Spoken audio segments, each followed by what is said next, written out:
ఆఫీస్లో బాగా తిట్టింది, నాకు తన మీద చాలా కోపం వస్తుంది. ఏం చేయలేను, team lead corporate officer.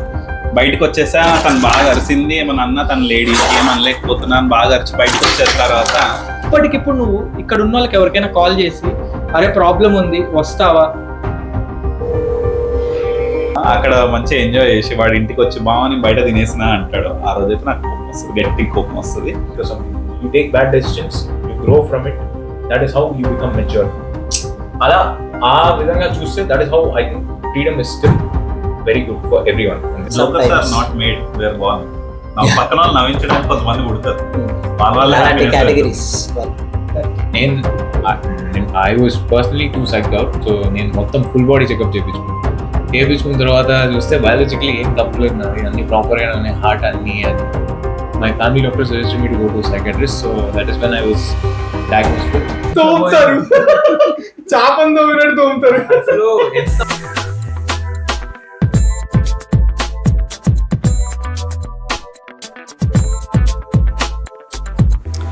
Hey, hi viewers, welcome to my channel MSS@talks.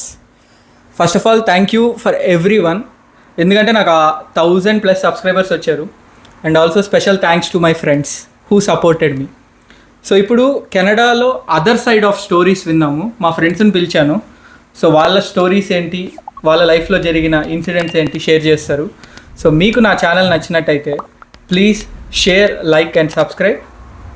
And let's begin the show.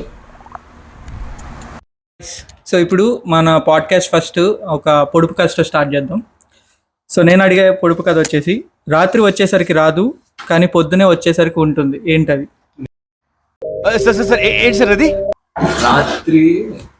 రాత్రి వచ్చేసరికి రాదు కానీ పొద్దునే వచ్చేసరికి ఉంటుంది. ఏంటది?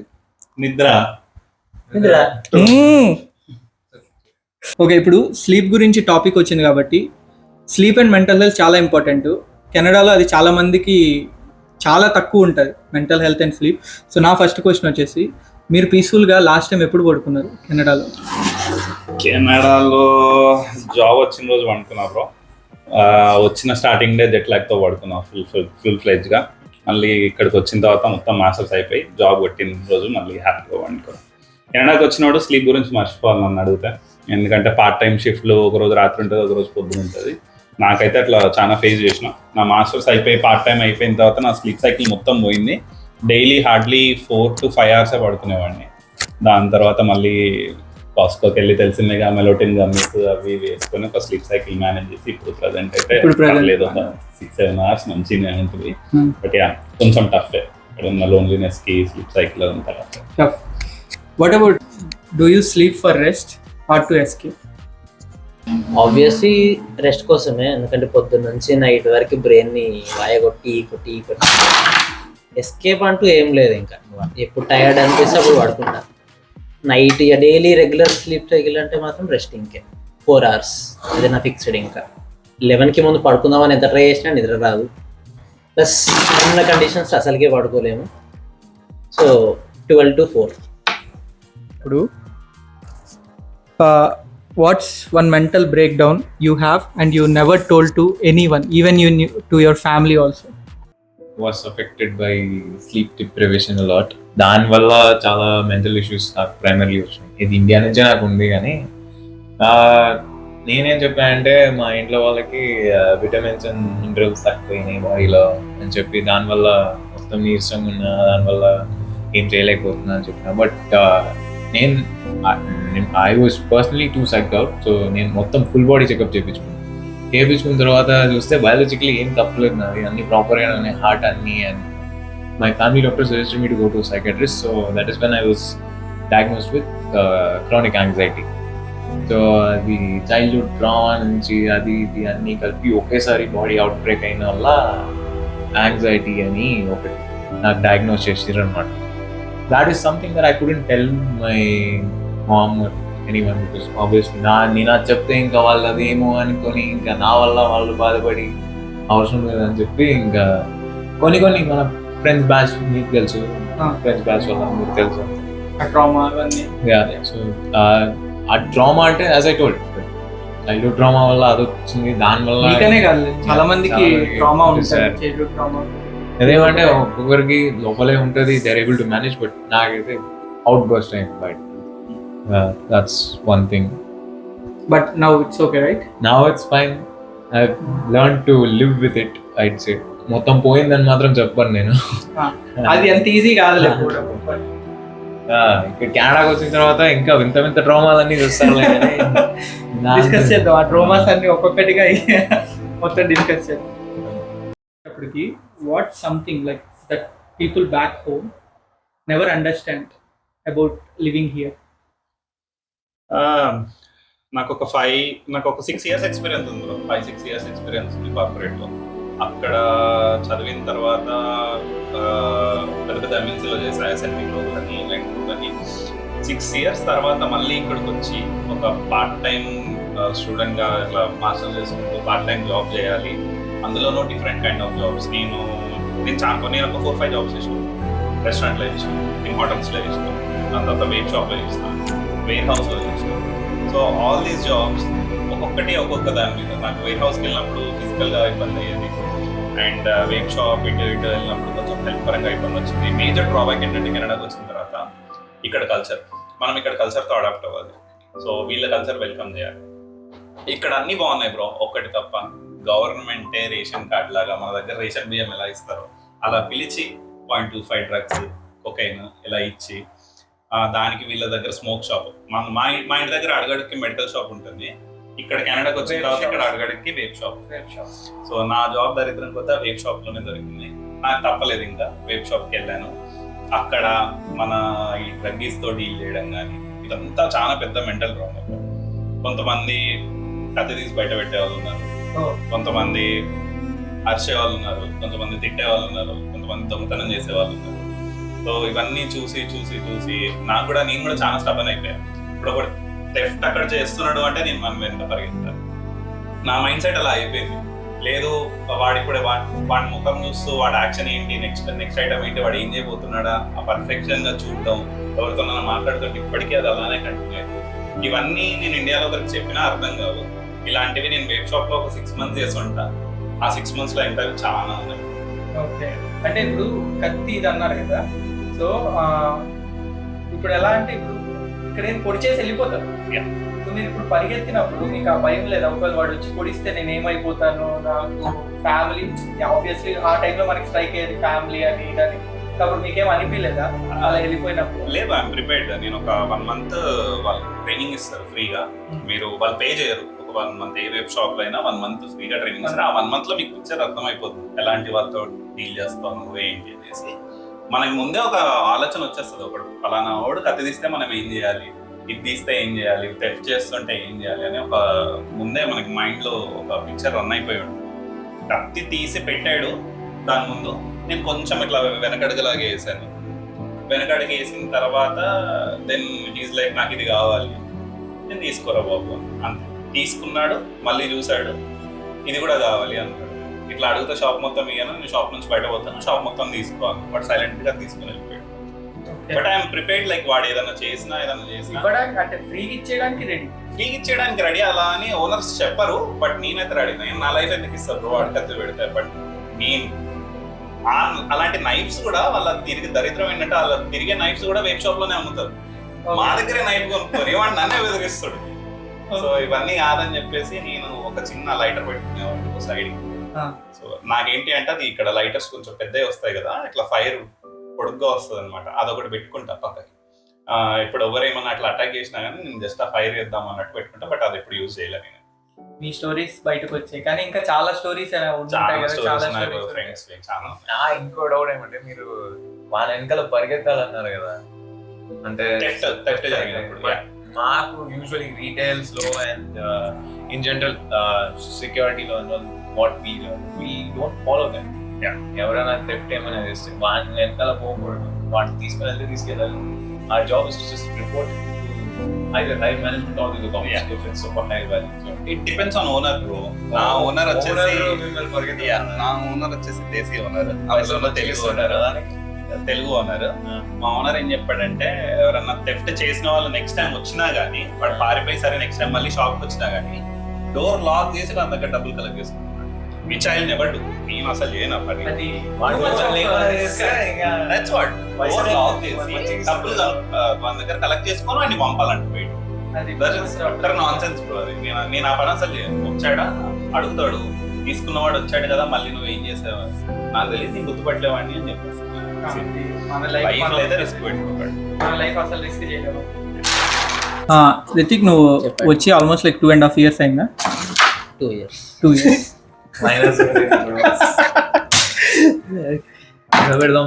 సో 2 yearsలో నీకు ఎప్పుడైనా ఓకే నేను ఈ రాంగ్ డెసిషన్ తీసుకున్నాను, నేను ఇండియాకి వెళ్ళిపోతేనే best, any time you felt like that, ఆ రీజన్ ఏమన్నా చెప్పగలవా వ్యూవర్స్కి? ఫస్ట్ టైం నేను పార్ట్ టైంకి పోయింది వెబ్ స్టోరీ ట్రైనింగ్కి పోయినా. ఇక్కడికి ల్యాండ్ అయిన ఒక 6th day అనుకుంటా. ట్రైనింగ్కి పోయినా కూర్చున్నా. ఫస్ట్ 1 hour బాగానే ఉండి, సెకండ్ అవర్లోనే వచ్చిండు, కత్తి పెట్టిండు, పేరు ఇచ్చిండు. సేమ్ కత్తి స్టోరీ. అదొక్కటే. ఇంకా వీళ్ళని ఎవరు బెదిరించారు, మీరు రెడీగా ఉన్నారు, నేను రెడీగా లేను, బెదిరించారు, బంద్ అంతే. ఇంకా నేను వెబ్ స్టోరీకి అప్పటి నుంచి ఇప్పటివరకు మళ్ళీ పోలేదు. పార్ట్ టైం ఇస్తా అన్న పోలేదు, అసలు జోలికి కూడా పోలేదు. అప్పుడు ఫీల్ అయినా, ఆ టైంలో నేను రిగ్రెట్ అయినాకి అరే లైఫ్ కంటే ఏది ఇంపార్టెంట్ కాదు అన్నట్టు. దాని తర్వాత ఇంకా రిస్క్ ఏం లేదు. ఇప్పుడు ఏమన్నా అనిపించిందా ఓకే ఇండియా వెళ్ళిపోతేనే బెస్ట్? లేదు, maybe home that was the moment. అదొకటి. ఇప్పుడేనా ఏడ్చినావు? కెనడాలో ఆఫ్ కోర్స్. ఎందుకు ఏడ్చినావు? ఎవరు పోయిందని ఎందుకు ఏడ్చావు? అంటే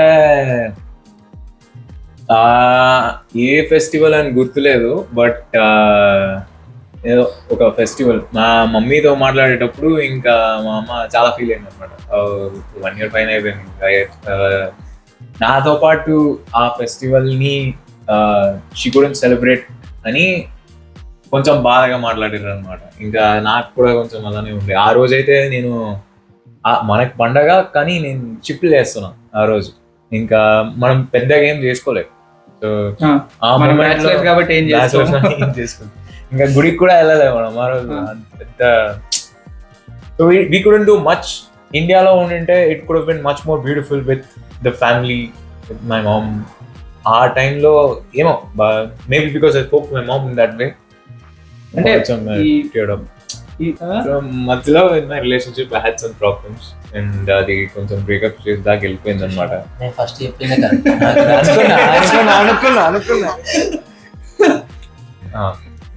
ఆబ్వియస్లీ రిలేషన్షిప్ లో కొన్ని ప్రాబ్లమ్స్ ఉండే, బ్రేకప్ స్టేజ్కి వెళ్ళిపోయింది. అంటే జరిగిన విషయం I couldn't take it. I personally couldn't take.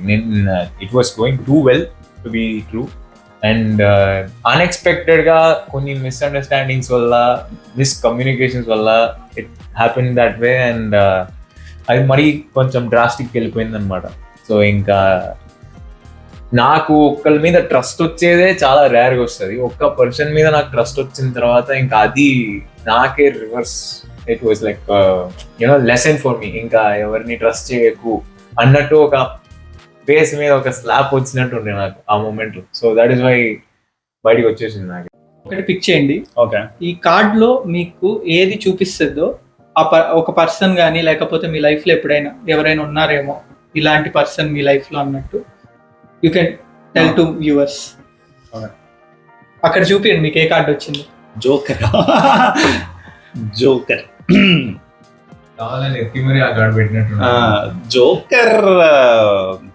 Joker అని కాదు కానీ నేను బాగా ఫన్ చేసింది అయితే నా ఫ్రెండ్తో. ఫ్యామిలీలో జోకర్ ఎవరు లేరు, ఉన్నానని చెప్పలేను.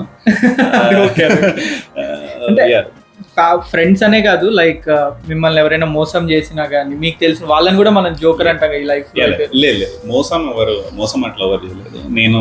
నేను ఇప్పటిదాకా డీల్ చేసిన వాళ్ళతో నేను మాట్లాడకుండా ఈ ఫోన్లలో జెన్జికిడ్స్ లాగా బ్లాక్ చేసి ఇట్లాంటివి నాతో ఎప్పుడు జరగలేదు. నేను అలా చేయను. Not that kind of person. But yeah, లైఫ్లో మోస్ట్ ఫన్నీయెస్ట్ పర్సన్ ఒక అతను ఉన్నాడు, నా బెస్ట్ ఫ్రెండ్ ఇండియాలో ఉంటాడు, రాజశేఖర్ అని.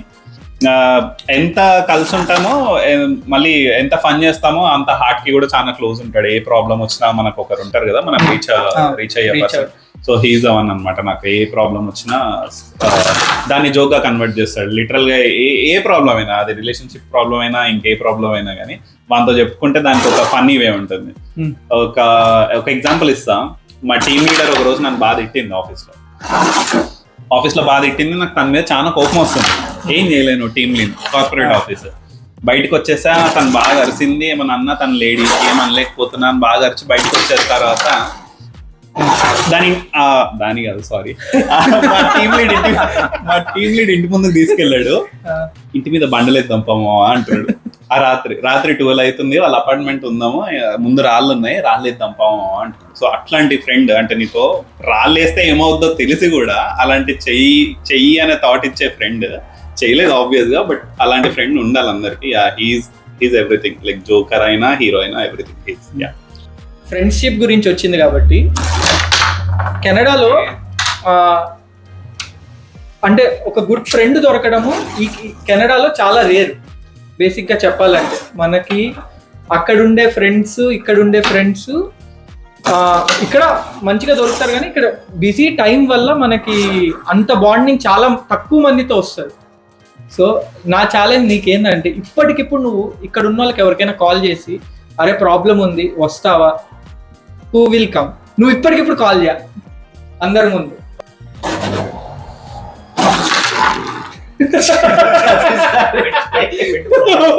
ఓకే నువ్వు చెప్పు. సో ఫ్రెండ్ అలాంటి ఉన్నారు అంటే ఉన్నారు, నేను కాల్ చేస్తా. కాల్ చేసి మా వ్యూవర్స్ కూడా గర్ల్ ఫ్రెండ్ కాల్ చేస్తాను. గర్ల్ ఫ్రెండ్ ఉంటే గర్ల్ ఫ్రెండ్కి కాల్ చేద్దాం, కానీ గర్ల్ ఫ్రెండ్ లేదు. దోసే ఇంకా నా ఛాన్స్ వచ్చినప్పుడు దోసే చేసి నాకు పడేస్తారు కదా, నేను కొట్టినప్పుడు మాత్రం స్ట్రైకర్ వస్తుంది. ఫోన్ నాకే వస్తుంది. ఓ మీరేనా? సో బ్రో ఎప్పుడు కాల్ చేసినా లైక్ అర్ధరాత్రి 12-1 o'clock అంటే దానికి 2 మెయిన్ రీజన్స్ ఉన్నాయి. ఒకటి, ఎవరు కాల్ చేసినా ఇంట్లో లిఫ్ట్ చేస్తారు, ఎక్కడ ఉన్నా ప్రాబ్లం అంటే వస్తారు. కాకపోతే నా ఫ్రెండ్స్ అందరూ చాలా గుడ్ స్లీపర్స్, మేమిద్దరం మాత్రం లైట్ స్లీపర్స్. ఇంట్లో అందరూ పడుకొని ఉంటారు, ఎవరన్నా వచ్చి బెల్ కొట్టినా ఎవరు లేవరు, మేమిద్దరం తప్ప. సో ఫస్ట్ కాల్ చేసేది, తర్వాత ఇంకా అన్నున్నాడు. సో అట్లా ఫ్రెండ్స్ ఇంకున్నారు. సో బేసికల్లీ అలా ఉంటే చాలా లక్కీ. కెనడాలో అలా దొరకడం అనేది బేసిక్గా మేమున్న 2 years నుంచి ఒకటే ఇంట్లో ఉంటున్నాం. ఆ ఇంట్లోనే మేము 5 members ఉంటాం. మీ 5 members ఇంకా ఫ్యామిలీ. అది ఎవరికి ఏమైనా మేము 5 members అక్కడే ఉంటాం. ఒక అమ్మాయి డెలివరీ అయింది ఇక్కడే, మేమే ఉన్నాం అందరం, వాళ్ళ ఫ్యామిలీ కానీ ఏదైనా అన్ని మేమే. ఇప్పుడు ఇండియా వెళ్ళింది, మళ్ళా రిటర్న్ వస్తుంది. So but you guys are lucky. So అలా ఇక్కడ దొరకడం అనేది చాలా రేర్. అంటే ఇక్కడికి వచ్చినప్పుడు హోమ్ సిక్ అనేది అయితే లేదు ఇప్పటి వరకు. అంటే లైక్ డిప్రెషన్ అన్న ఫీలింగ్ కానీ హోమ్ సిక్ అన్న ఫీలింగ్ అనేది అసలు ఛాన్సే లేదు. ఎలా అయిపోయిందంటే ఇంట్లో ఎవరన్నా లేకపోతే ఒకడు ఇండియా వెళ్ళిండు, అప్పుడప్పుడు మనం చాలా మిస్ అవుతా ఉంటాం. అంటే కూర్చొని డైరెక్ట్ ఇంట్లోకి రాగానే అరే వాగేష్ అని పేరు వాగేష్, డైరెక్ట్ అరే వాగేష్ అని డైరెక్ట్ వచ్చేస్తూనే ఉంటది. ఇంకా వాడు ఇండియా వెళ్ళిపోయాడు, సో అట్లా అలవాటు అయిపోతుంది. చేసుకున్నారే ఫుడ్ తనకి ఇష్టం కదా, లేడు అసలు ఈ టైంలో ఇట్లాంటి థాట్స్ వస్తున్నాయి. రూమ్మేట్స్ లైక్ షేరింగ్ కాబట్టి స్మాల్ థింగ్స్ అంటే మీకు జరిగినా జరగకపోయినా మీ ఫ్రెండ్ సర్కిల్లో స్మాల్ థింగ్స్ వల్ల కొన్ని గొడవలు అవుతాయి. అంటే దీని వల్ల కూడా గొడవలు అవుతాయా అనేది చాలా మందికి తెలియదు. అలాంటివి ఏమన్నా ఉన్నాయా అంటే మీకు లేకపోయినా కానీ? అంటే నాకు తెలిసినంత వరకు నాకు ఇక్కడ కాలేదు, ఇండియాలో అయినాయి కొన్ని. అంటే ఒక 2-3 రూమ్మేట్స్ ఉండేవాళ్ళు, వాళ్ళు గొడవపడి ఇప్పటికీ వాళ్ళు మాట్లాడుకోవట్లేదు. సో బేసిక్గా అంటే అక్కడ ఉండే వాళ్ళకి తెలియదు కదా ఇక్కడ ఎలా ఉంటుంది సిచ్యువేషన్ అని చెప్పి. సో అలాంటివి ఏమన్నా ఉన్నాయా? బేసిక్ ఏ రూమ్ లో అయినా బ్రో బేసిక్ గొడవ వచ్చేది క్లీనింగ్. అది వెరీ మైనర్ ఇష్యూ. ఆ క్లీనింగ్ వాళ్ళు ఎందుకు గొడవ పెట్టుకుంటారో నాకు తెలియదు. వాళ్ళ డే క్లీనింగ్ చేసుకోవాలి, వాళ్ళు చేయరు, అది గొడవ అయింది. దాని తర్వాత ఒకవేళ ఫుడ్ అందరు కలిసి చేసుకున్నప్పుడు, ఎవరికైనా ఫుడ్ లేకపోయినప్పుడు, ఎందుకంటే ఇక్కడ మనం పార్ట్ టైం చేసి వస్తాం కదా, 9-10 hours షిఫ్ట్లు ఉంటాయి. 9-10 hours ఫుడ్ మనం 9-10 hours షిఫ్ట్ చేసి ఇంటికి వచ్చేసరికి ఫుడ్ ఎక్స్పెక్ట్ చేస్తాం. మనం ఖాళీ ఉన్నప్పుడు మనం ఫ్రెండ్కి వండి పెడితే వాడు మనకి వండుతాడని పెడతాం. ఎప్పుడైతే అక్కడ ఫుడ్ ఉండకుండా మన ఫ్రెండ్ గాడు ఎప్పుడో బయట ఎవరితోనో తిరిగి అక్కడ మంచిగా ఎంజాయ్ చేసి వాడి ఇంటికి వచ్చి బాగా బయట తినేసినా అంటాడు, ఆ రోజైతే నాకు కోపం వస్తుంది, గట్టి కోపం వస్తుంది. ఇట్లాంటివి తప్పితే బాయ్స్ అందరూ ఇంట్లో ఉన్నప్పుడు నేను ఎప్పుడు చూడలే బ్రో. ఏ మిస్అండర్స్టాండింగ్ వచ్చినా నెక్స్ట్ రోజు కూర్చొని మామ ఇది ఇట్లా అయింది, ఇట్లా అర్థం చేసుకో, అరే తిట్టేస్తాం మనం ఫస్ట్ ముందే అంటే అరే హౌలే కానీ నాకు రైస్ లేదు ఇందిరా అంటారు, అర్థమైపోద్ది అక్కడ. లేదు అంటే ఇంకో మాట గట్టిగా అంటాం, మన బీప్ వర్డ్లు యూజ్ చేస్తాం, గట్టిగానే ఇస్తాం, వాడు అర్థం చేసుకుంటే ఎప్పుడైతే ఈ గర్ల్స్ ఇట్లా వీళ్ళతో కలిసి రూమ్ లో ఉంటే మాత్రం అది పెంట పెంట అయింది సార్. అది సరే, అది ఒకటి లైక్ ఇక్కడ కామన్, అది మేల్ అండ్ ఫీమేల్ అంటే ఈక్వాలిటీ ఉంది. నేను అది దాని మీద మనం ఎక్కువ లాగకూడదు, కానీ స్టీలింగ్ థింగ్స్ ఉన్నాయి కదా బ్రో, తీసుకునేస్తారు. నేను ఇక్కడే కొన్ని స్టోరీస్ విన్నాను, తెలియకుండా వాళ్ళ క్రెడిట్ కార్డ్స్ తీసేయడము, తెలియకుండా వాళ్ళ ఇయర్ రింగ్స్, అమ్మాయిల ఇయర్ రింగ్స్ తీసేసి వాడుకోవడము, ఇలాంటివి చూశాను. అలాంటిది మీకు ఎక్కడైనా ఆ ఎక్స్పీరియన్స్ అయిందా? నాకు పర్సనల్ గా కాలేదు, ఎందుకంటే నా రూమ్మేట్స్ ఎవ్రీవన్ ఆర్ లైక్ జమ్ అనుకోండి. సో నేను ఇప్పటివరకు మారిన ఈవెన్ ఇండియా నుంచి, కానీ ఇక్కడ అలాంటి అంటే మనం ఏమనుకుంటాము అక్కడి నుంచి ఇక్కడికి వచ్చిన తర్వాత విల్ షో అలాంటివి ఇక్కడ ఉండవు కదా అనుకుంటాం. ఇక్కడ చాలా డేంజర్ బ్రో అయింది. మా హౌస్ పైనే ఒక అతను ఉండేవాడు, నేను తీసుకోను. Now he went back to India. తను రూమ్ రెంట్ కలెక్ట్ చేసి పెట్టుకుంటాము మేము. రెంట్ అంతా పెడితే అతను బేసిక్గా అతను హ్యాబిచుయేటెడ్ టు క్యాసినోస్. అతను క్యాసినోస్లో ఎక్కువ వెళ్ళి ఆడేవాడు. సో అతను క్యాసినోలో మనీ అవసరమైందో మరి ఏమైందో కానీ మేము అందరం ఏటీఎంస్ నుంచి విత్డ్రా చేసి మంత్ ఫస్ట్ డేట్ కల్లా ఓనర్ వస్తాడు, దాచుకో ఓనర్కి ఇచ్చేసాయి, మేము పార్ట్ టైమ్స్లో ఉంటామని చెప్పి ఆయన చేతికి ఇచ్చేళ్ళాము. ఆయన నీట్గా తీసుకెళ్ళి క్యాసినో ఆడేసాడు. క్యాసినోలో మొత్తం పోగొట్టాడు. సో దాని తర్వాత మళ్ళీ మేము తిట్టడం అదంతా జరిగి మళ్ళీ ఆయన మాకు మనీ ఇచ్చుకుంటూ రావడం, ఊరికే మాకు అడగడం, 200 ఉందా 100 ఉందా ఇలా మనీ అడగడం, ఇలానే రిపీట్ అయింది. అండ్ వన్ ఫైన్ డే అతనికి బాగా క్లోజ్ అయినా తెలిసిన అతను హౌస్ మేట్, అతను రూమ్మేట్ కూడా అతని క్రెడిట్ కార్డ్ తీసుకొని ఈ స్టీల్ మనీ కంప్లీట్ గా తీసుకున్నాడు. ఇండియా వెళ్ళిపోయాడు. మరి ఇప్పుడు అతని కాంటాక్ట్ లో ఉన్నాడా? లైక్ ఆ మనీ రికవరీ చేస్తున్నారా లేకపోతే? కొన్ని రోజులు డబ్బులు రాకపోతే వాళ్ళ నాన్నగారికి ఫోన్ చేశాము. వాళ్ళ నాన్నగారు పాపం అదో ఇదో చేసి నేను ఇస్తా అన్నారు. ఇప్పుడు అతను అబ్బాయి ఇండియా వెళ్ళిపోయిన తర్వాత వాళ్ళ నాన్నగారు కూడా ఫోన్ లేపడం మానేశారు. సో ఇంత మనీ పోయింది అనేది ఏమన్నా మీరు చెప్పగలరా వ్యూవర్స్ కి? వాళ్ళు అంటే అరౌండ్ $4,000-5,000 వరకు పోయి ఉండొచ్చు నాకు తెలిసి. ఓవరాల్ గా మొత్తం కంపేర్ చేసుకుంటే అతను పోగొట్టిన 4,000-5,000. ఆయన చాలా ఖర్చు చేశాడు క్యాసినోస్ లో. బేసిక్ మెయిన్ బాగా ఇక్కడికి వచ్చిన స్టూడెంట్స్ ఇబ్బంది పడేది ఏంటి అంటే, ఇక్కడ రాగానే ఇక్కడ ఒక ఫ్రీడమ్ ఉంటుంది. వీడ్ లీగల్, క్యాసినోస్ లీగల్, వచ్చేసి వీడి మీద క్యాసినోస్ మీద పెట్టేస్తూ ఉంటారు. ఒక్కసారి దానికి హ్యాబిచుయేట్ అయ్యారా క్యాసినోస్ లో మనీ మొత్తం పోద్ది. అలా పోయిన వాళ్ళు చాలా మంది ఉన్నారు. $10,000, $20,000 చాలా పోద్ది.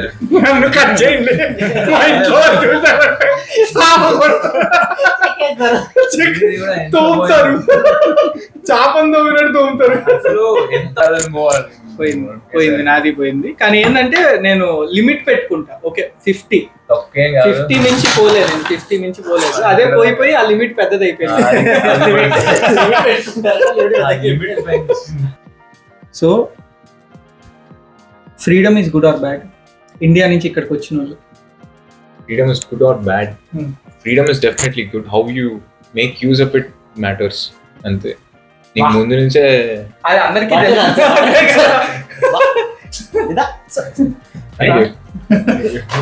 అంటే ముందు నుంచి ఒకేసారి ఒక కేజ్ లో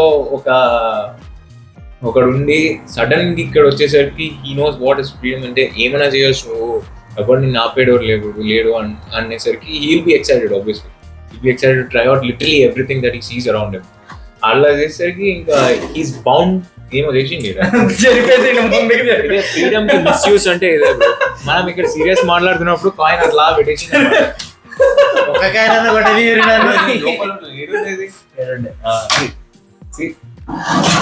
the prime example of how to misuse freedom. So as I was saying, he'll be excited to try out literally everything. వానికి ఒక proper company who can guide him in the right way, or at least you know ఒక చెప్పేటోడు రా, like ఇది తప్పు ఇది okay అని ఒక ట్రస్టబుల్ పర్సన్.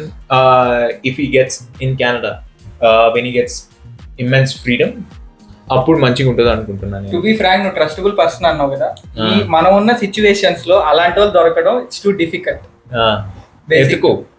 ఎంత వెతికినా గానీ ఆ టైంలో వాళ్ళకి వర్క్ రావచ్చు. ఇక్కడ టైం ఎంత ఇంపార్టెంట్ అందరికీ తెలుసు.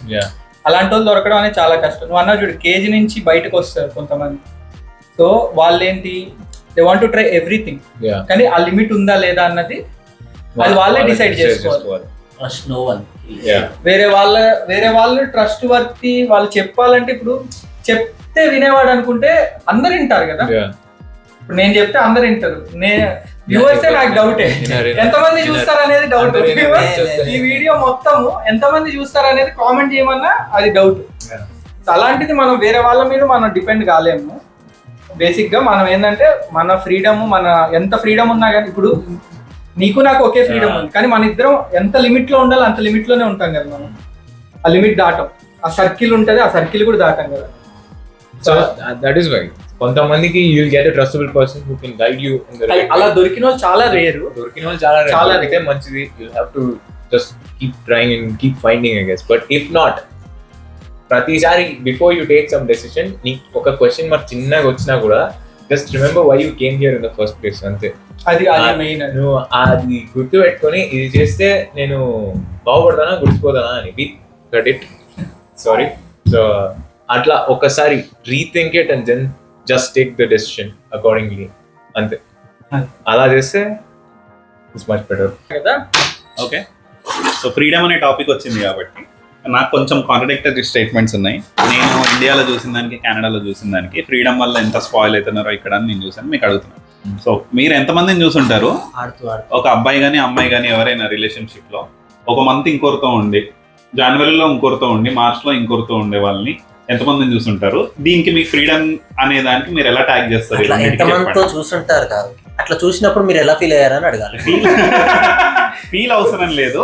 మనకు అక్కడ ఉన్న ఫ్రీడమ్ కి ఇక్కడ ఉన్న ఫ్రీడమ్ కి డిఫరెన్స్ ఏంటి? ఆ ఫ్రీడమ్ ఎలా యూజ్ చేసుకుంటున్నారో చెప్పండి. అంటే టు బి ఫ్రాంక్ చెప్పాలంటే, ఇప్పుడు ప్రతి చోట నేను చూసిన వాళ్ళలో ఎవరు అలా లేరు బ్రో. బేసిక్ గా నా ఫ్రెండ్ సర్కిల్లో ఉన్న వాళ్ళందరూ దే ఆర్ లైక్ జెన్యూనే. వాళ్ళ రిలేషన్షిప్ లో ఉన్నంత వరకు వాళ్ళు వాళ్ళతోనే ఉన్నారు కానీ ఇంకొకళ్ళతో లేరు.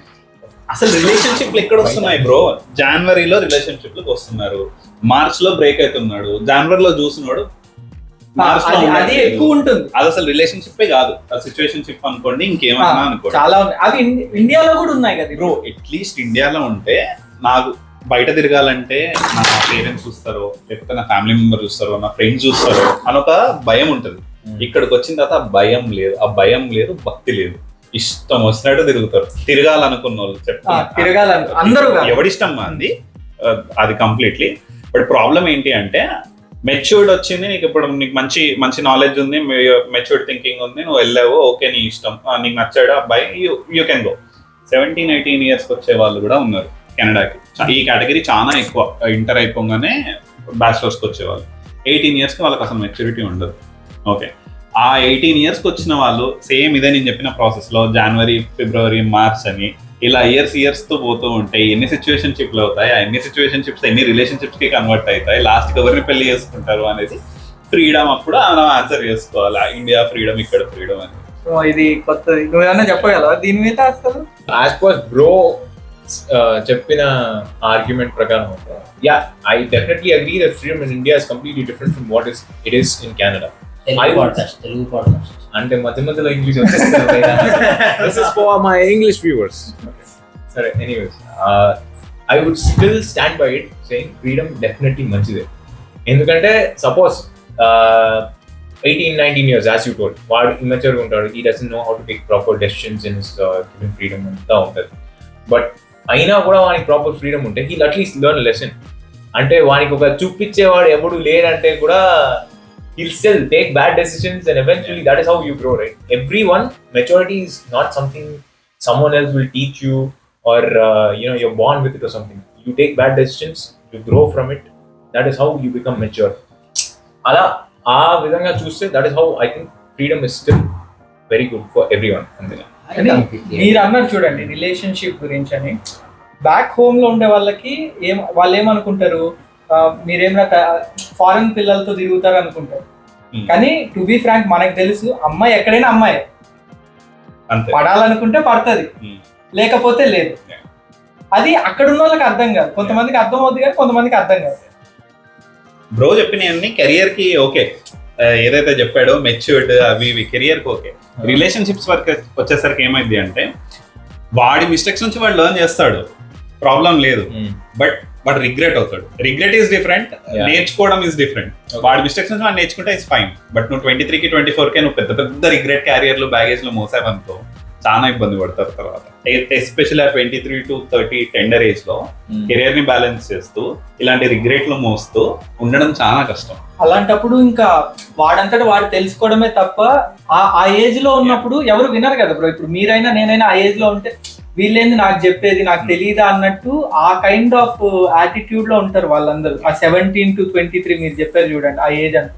సో వాళ్ళంతటా వాళ్ళు, నాకు తెలిసిన చాలా మంది ఆ ఏజ్ లో చాలా మెచ్యూర్గా ఉన్నారు. అంటే వాళ్ళు ఏంటి, నేను నాకు ఫ్యామిలీ ఇంపార్టెంట్, నేను నా కెరియర్ ఇంపార్టెంట్ అన్నోళ్ళని చూశాను. ఇలాంటి వాళ్ళని నేను ఎప్పుడు ఫేస్ చేయలేదు అనమాట. నాకు ఒక సొల్యూషన్ ఉంది బ్రో.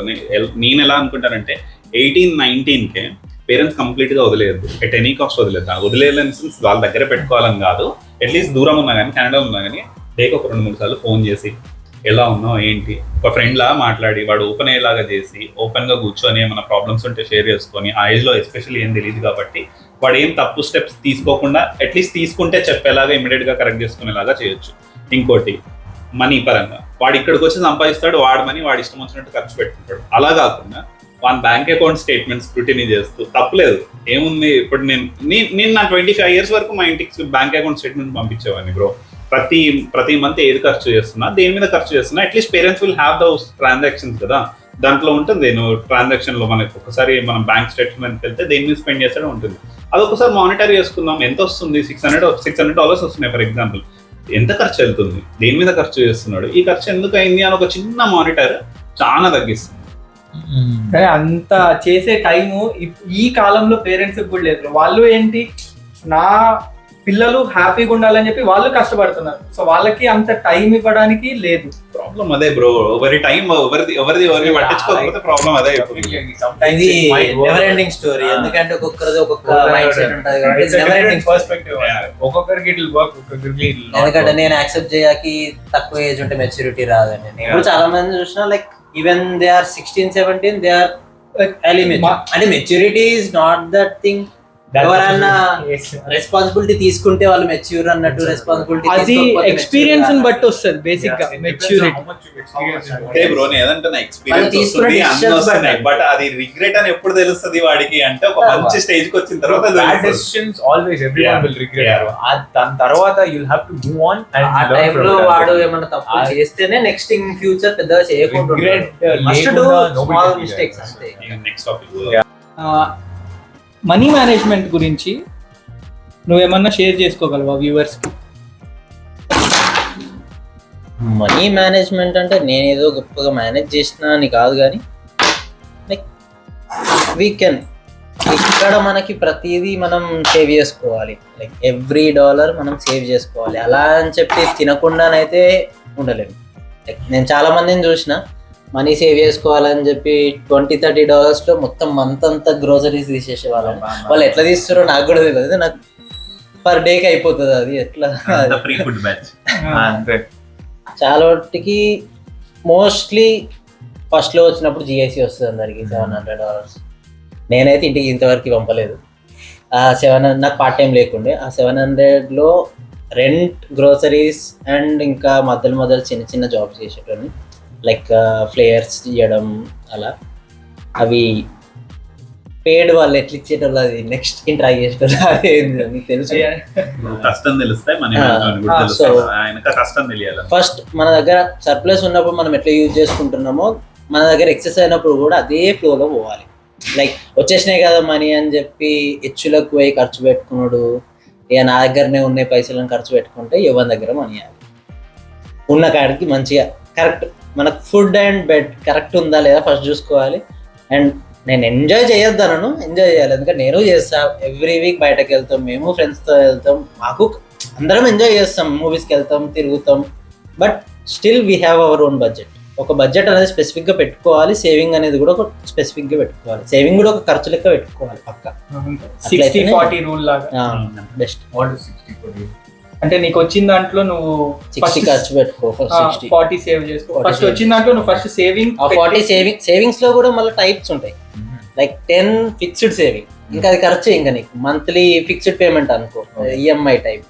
నువ్వు సేవ్ చేసాక మిగులుతుంది చూడు, దాన్ని ఖర్చు పెట్టుకుంటారు.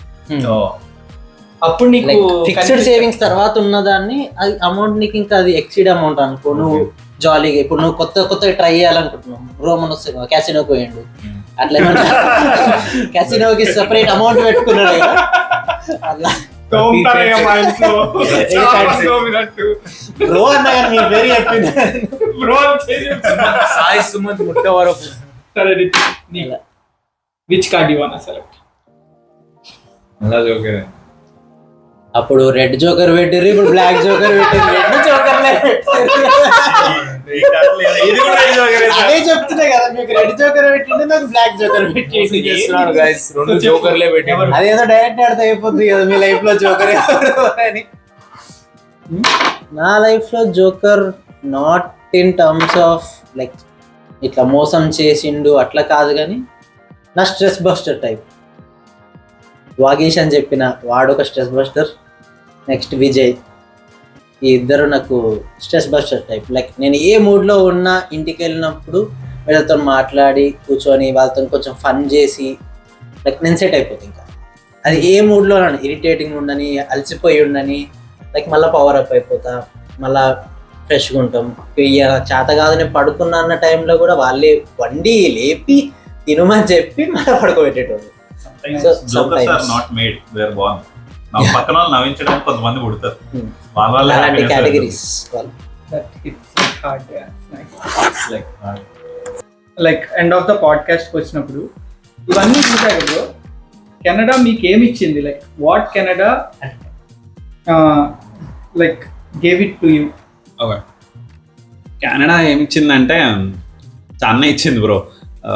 చాలా లెసన్స్ తీసుకున్నా కెనడా నుంచి. ట్రూ ఫ్రెండ్స్ని ఇచ్చింది, మంచి రూమ్మేట్స్ని ఇచ్చింది, మంచి జాబ్ ఇచ్చింది. ఫస్ట్ అసలు job important. First of all congratulations. మంచి జాబ్ ఇచ్చింది.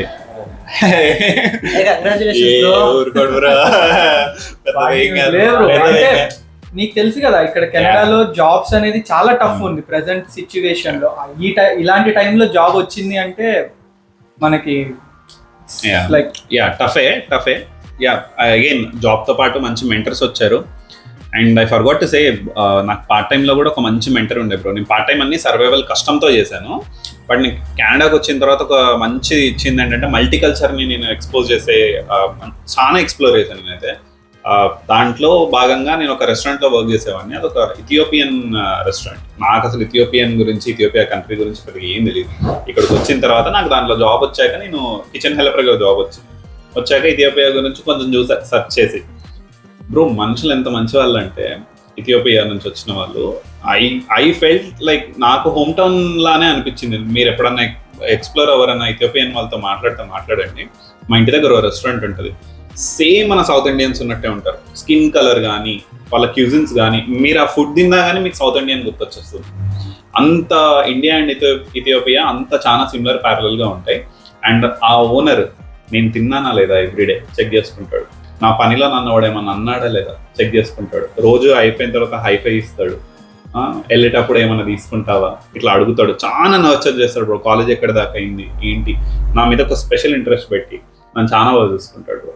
సో ఇలాంటి మెంటర్స్ ఇక్కడికి వచ్చిన తర్వాత మళ్ళీ మల్టీ కల్చర్, ఎక్కడో ఇథియోపియా కల్చర్, వాళ్ళ కల్చర్ గురించి ఎక్స్ప్లెయిన్ చేసి, నేను మా కల్చర్ గురించి ఎక్స్ప్లెయిన్ చేసి, డిస్కస్ చేసి, డిబేట్ చేసి, ఇలాంటి మెంటర్స్ వీళ్ళంతా ఇవన్నీ నాకు ఇండియాలో ఉంటే కుదరవు. కెనడాకి వచ్చిన తర్వాత ఇలాంటి చాలా మంచి మంచి మెంటర్స్ దొరికారు. సో వ్యూవర్స్, మీరు కూడా రెస్టారెంట్స్ లో పని చేయాలంటే బ్రో కామెంట్ చేయండి, బ్రో అడ్రస్ పెడతారు.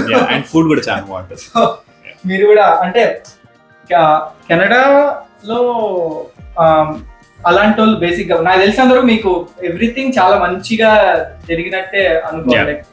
మీ మెంటర్స్ దొరకడం కానీ, లేకపోతే మీ రూమ్మేట్స్ లక్కీ చాలా చెప్పాలంటే. బయట వాళ్ళ నుంచి అంతా మంచిగా జరిగింది బ్రో. మన తెలుగు వాళ్ళ నుంచే కొంచెం ఇబ్బందిగా ఉంటుంది. ఎక్కడికి వెళ్ళినా మనోళ్ళని కొంచెం తక్కువ చేయడం అయితే ఉంది బ్రో ఇక్కడ కెనడాలో. అదైతే ఫీల్ అవుతాను నేను. రెస్ట్ ఆఫ్ ఎవ్రీథింగ్ అయితే వేరే వాళ్ళు అయితే కొంచెం మంచిగా మాట్లాడతారు, వెళ్ళేటప్పుడు స్మైల్ ఇస్తారు అట్లీస్ట్ బయటకు వెళ్ళినప్పుడు రోడ్ మీద. మనోళ్ళు మొత్తం తల కిందికి దించుకొని వెళ్తా ఉంటారు, మనోడు అన్న ఒక ఇది ఉంటది. ఆ టాపిక్ గురించి మనం మళ్ళీ ఒక రోజు కూర్చొని సేమ్ ఇలానే ఒక రోజు కూర్చొని మనం ప్లాన్ చేద్దాము దాని గురించి. సో ఇప్పుడు మన రితిక్ని అడుగుదాం. ఇప్పటికిప్పుడు నీ కజిన్ నీకు కాల్ చేసి సో కెనడాకి రావడం వర్తా కాదా అంటే నువ్వు జెన్యూన్గా, అంటే ఇప్పుడు నువ్వు బయట వాళ్ళకి ఓకే రావచ్చు అని చెప్తావు, కానీ నీ కజిన్ నీకు చాలా క్లోజ్, వాడికి ఇక్కడ ఉన్న ఫ్యాక్ట్స్ ఎలా చెప్పగలవు? నా కజిన్ అంటే అడిగిండు, నా ఓన్ కజిన్ లైక్ నా బెస్ట్ ఫ్రెండ్ రావడం ఎలా అని అడిగిండు. ఫస్ట్లో టఫ్గానే ఉంటుంది ఆబ్వియస్లీ, అందరికీ తెలిసిందే. ఇంకా నేను అక్కడ నాకు కొంచెం ఎక్స్పీరియన్స్ ఉండి నేను వచ్చాను, నాకు బెటర్. వానికైతే అసలు ఎక్స్పీరియన్స్ కూడా లేదు, డైరెక్ట్ గ్రాడ్యుయేట్ కాగానే వస్తుంది. ఫస్ట్లో చెప్పింది ఒకటే, టఫ్గా ఉంటుంది but it is work.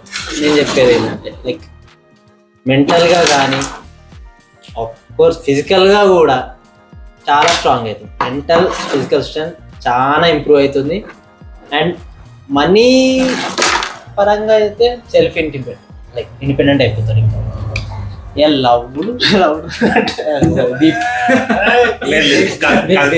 Cousins కి అయితే రానని చెప్తా, ఫ్రెండ్స్ కి అయితే రానని చెప్తా. వాడు ఎంజీ, నేను ఎంజీ. లేదు, నేను కజిన్ కూడా రమ్మనే చెప్తా. అయితే ఇద్దరం ఎంజీ కావాలి, లేదంటే ఇద్దరం మంచిగా ఉండాలి. అండ్ వాడు వచ్చిండు కూడా, టొరంటోలో ఉన్నాడు, వాడిని కూడా ఎంబీఏ అయిపోయింది. He is also searching for job and we both are looking for jobs right now. But ఇద్దరం ఎప్పుడు రిగ్రెట్ అయితే కాలేదు. ఫస్ట్లో వాడు వచ్చినప్పుడు అయితే వాడికి ఇంకా ఇంతవరకు ఏం బ్యాడ్ సినారియోస్ జరగలేదు కాబట్టి వాడు ఎప్పుడు రిగ్రెట్ కాలేదు. నేను ఒక 1-2 టైమ్స్ అయినా, బట్ ఇట్స్ టోటల్లీ వర్క్. అంటే నేను చెప్పేది ఒకటే, లైక్ కంపారిటివ్లీ ఇప్పుడు నేను అక్కడుండి కంపేర్ చేసుకుంటే ఫినాన్షియల్గా ఇక్కడ నేను చాలా స్ట్రాంగ్ ఉన్నాను. ఇప్పుడు నేను అక్కడ ఉండి నేను మంత్లీ 2 lakhs అట్లా ఖర్చు చేయలేదు, ఇలా చేయగలుగుతాను. కానీ నీకు ఇక్కడ ఖర్చులు కూడా అంతే ఉంటాయి కదా. నీకు అదే చెప్తున్నా, నీ ఒక్కడికి 30,000 రెంట్ అనేది నువ్వు ఇండియాలో ఒక ఫ్యామిలీ గడిపేయచ్చు. బట్ కంపేర్ చేసుకుంటే ఇప్పుడు నాకు అక్కడ 60,000 వస్తుండే, బట్ అక్కడ నా ఖర్చు కూడా 50,000 ఉంటుంది. ఏదైనా 2 lakhs వచ్చినా ఏదైనా ఖర్చు 1 lakh ఉంటుంది. ఆల్మోస్ట్ 50% ఇక్కడ సేవ్ అవుతుంది, అక్కడ సేవ్ కాదు. అక్కడ సేవ్ చేయలేను కూడా, ఇక్కడ చేయగలను. సంపాదన కూడా ఎక్కువే కదా. ఇక్కడ మల్టిపుల్ వేస్ ఉన్నాయి. లైక్ ఇప్పుడు మనకి వచ్చే జాబ్ బట్టి మనం ఖర్చు పెట్టుకుంటాం. ఇప్పుడు మనకు అది సరిపోతలేదంటే నెక్స్ట్ మంత్ నుంచి మనం సెకండ్ ప్లాన్ లెక్క సెకండ్ జాబ్ ఏదైనా ఒకటి చేసుకోవచ్చు. ఈవెన్ ఊబర్ చేసుకోవచ్చు, డోడాష్ చేసుకోవచ్చు. బట్ నువ్వు అక్కడ చేయలేవు బికాస్ ఆఫ్ ఫేమ్. అంటే చూస్తే బాగుండదేమో, మళ్ళీ ఎవరన్నా ఏమన్నా అంటారేమో అన్న థాట్ ఉండదు. ఇక్కడ ఎట్లాంటివి ఏం లేవు కదా, ఏదైనా చేసుకుంటాం. బేసిక్గా ఆ థాట్ మీకు ఇండియాలో కూడా లేకపోయినా అక్కడ కూడా ఇష్టం వచ్చినట్టు చేసుకోవచ్చు. పార్ట్ టైమ్స్ అక్కడ కూడా దొరుకుతాయి, అక్కడ కూడా పని ఉంది, చేసుకోవచ్చు. బట్ అక్కడ చిన్న చూపు చూస్తారు, చెయ్యం. That's the only reason. So నేను వీళ్ళని జనరల్గా అడిగాను, కానీ మీకేమన్నా టాపిక్స్ మీద you want to know more అంటే కామెంట్ చేయండి. నేను సేమ్ ఇదే గ్యాంగ్తో మళ్ళీ కూర్చుంటాను, ఆ టాపిక్ మీద ఎలాబొరేట్ చేస్తాను మొత్తం. మీరు కూడా ఇప్పుడు కెనడాలో ఉన్న వాళ్ళు కానీ ఇండియాలో ఉన్న వాళ్ళు కానీ మీరు ఎప్పుడైనా మీ స్టోరీస్ని షేర్ చేసుకోవాలన్నా కానీ నా ఇన్స్టా పేజ్, నా యూట్యూబ్ ఛానల్, నా ఫేస్బుక్ పేజ్, మూడిట్లో మీరు ఎక్కడైనా కామెంట్ చేయండి. మీకు వెంటనే కాకపోయినా వితిన్ 24 hours మేము రిప్లై ఇస్తాం. నేను కొత్తగా ఇన్స్టా పేజ్ కూడా స్టార్ట్ చేశాను. ఆ పేజ్ వచ్చేసి MSS@talks. And I'm really thankful to 1000 subscribers. వాళ్ళు ఇచ్చిన లైక్ హోపే నాకు ఇక్కడ. అండ్ దాంతోపాటు నాకు హెల్ప్ చేసిన ఫ్రెండ్స్ అందరూ కూడా, వాళ్ళకు కూడా చాలా thanks.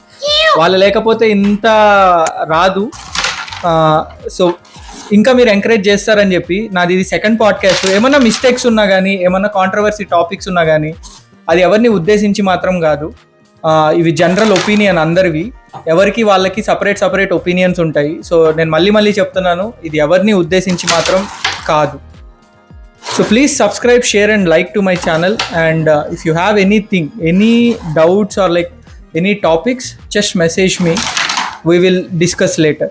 Thank you guys and have a nice day.